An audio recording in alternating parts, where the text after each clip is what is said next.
السلام علیکم دوستو۔ براعظم شمالی امریکہ کے ساحل پر واقع میامی بحر الکاہل میں برمودا جزائر سے بننے والا مثلث کئی لوگوں کے لیے پوری اسرار حیثیت رکھتا ہے۔ کہا جاتا ہے کہ کوئی پوری اسرار قوت اس مسلسل علاقے میں بحری جہازوں اور ہوائی جہازوں کو غائب کر دیتی ہے۔ پوری اسراریات کے ماہرین ان جہازوں اور مسافروں کی گمشدگی کی کئی وجوہات بتاتے ہیں۔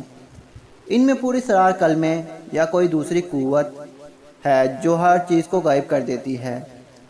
برمودا ٹرائنگل میں رونما ہونے والی واقعات کی ابتدا کرسٹوفر کولمبس کے امریکہ کے سفر سے کی جاتی ہے۔ ان میں چند واقعات کا جائزہ لیتے ہیں۔ 15ویں صدی کے اختتام پر جب کولمبس نے دنیا کے گرد چکر لگانے کی کوشش میں براعظم امریکہ دریافت کیا تو وہ اس علاقے سے گزرا تھا۔ اس سفر میں تمام جہاز رانوں کی طرح وہ بھی اپنے مشاہدات نوٹ کر رہا تھا۔ ان نوٹس میں 3 واقعات درج ہیں۔ کولمبس اور ان کے ساتھیوں نے سمندر سے آگ کا گولہ اٹھتے دیکھا۔ ان کے کتب نما نے کام کرنا چھوڑ دیا۔ اس نے رات کو افق پر روشنیاں دیکھی تھیں۔ یہ وہ واقعات ہیں جن کا تذکرہ کولمبس کے نوٹس سے ملتا ہے۔ اب آتے ہیں ان واقعات کے بارے میں جو کچھ لوگ اور بحری جہازوں کی گمشدگی کے بارے میں ہے۔ ان میں سے سب سے پہلے ایک بحری جہاز میری لسٹ کے مسافروں کی گمشدگی کے بارے میں ہے۔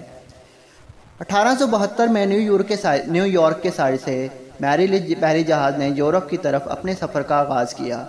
اس جہاز پر کچھ تجارتی سامان تھا اور اس میں 33 افراد سوار تھے۔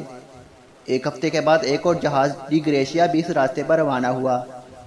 20 دن کے سفر کے بعد جب ڈی گریشیا بحری اوقیانوس میں واقع ایزورس اور پرتگال کے درمیان میں تھا، اس کے کپتان نے میری لسٹ کو سمندر میں بھٹکتے ہوئے دیکھا۔ 2 گھنٹے کے بعد وہ اس جہاز پر نظر رکھے ہوئے تھا۔ پھر اس نے اپنے جہاز کو اس کے قریب کر کے دیکھا تو جہاز میں کچھ بھی نہیں تھا، جبکہ سامان سارے کا سارا صحیح سلامت تھا۔ ایک اور جہاز ران جو کہ کسی سفر پر جب اس علاقے سے گزرا تو اس کے مسافر کچھ دیر کے لیے اپنے آپ سے بیگانے ہو گئے۔ یعنی جب ان کو ہوش آیا تو ان سب مسافروں جن کی تعداد 100 بتائی جاتی ہے، ان کی گھڑیاں 10 منٹ پیچھے تھیں۔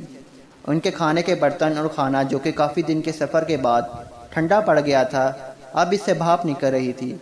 ایسے سینکڑوں واقعات اس سے منسوب ہیں۔ اب تو کئی سال سے امریکہ میں اس پر سائنسدانوں کی ایک کانفرنس ہوتی ہے ہر سال، اور امریکہ کی گورنمنٹ اس کا اہتمام کرتی ہے اور پوری دنیا کے سائنسدانوں کو دعوت دی جاتی کہ وہ آئیں اور اس کے بارے میں کچھ تحقیق کریں، اور تمام خرچ بھی گورنمنٹ آف امریکہ ہی اپنے ذمہ لیتی ہے۔ امریکہ جیسے ترقی یافتہ ملک نے بھی اس محاذ پر اپنی ناکامی کا باقاعدہ اعلان کر دیا ہے۔ یہ بھی اس جہاں پر اللہ کے لاکھوں کروڑوں رازوں میں سے ایک چھوٹا سا راز ہے جسے کوئی بھی انسان آج تک پا نہیں سکا۔ اس برمودا ٹرائنگل اور مثلث نے آج تک 21,000 لوگوں کی جان لی ہے اور بحری جہازوں کی تعداد 57 بتائی جاتی ہے، اور ہوائی جہاز بھی ان میں شامل ہیں۔ انسان چاہے جتنی بھی ترقی کر لے، مگر جب تک اللہ نہیں چاہتا اس وقت تک وہ کچھ نہیں کر سکتا، نہ ہی وہ اللہ کے کسی راز سے پردہ اٹھا سکتا ہے۔ بے شک اللہ کے رازوں کو اللہ خود ہی جانتا ہے۔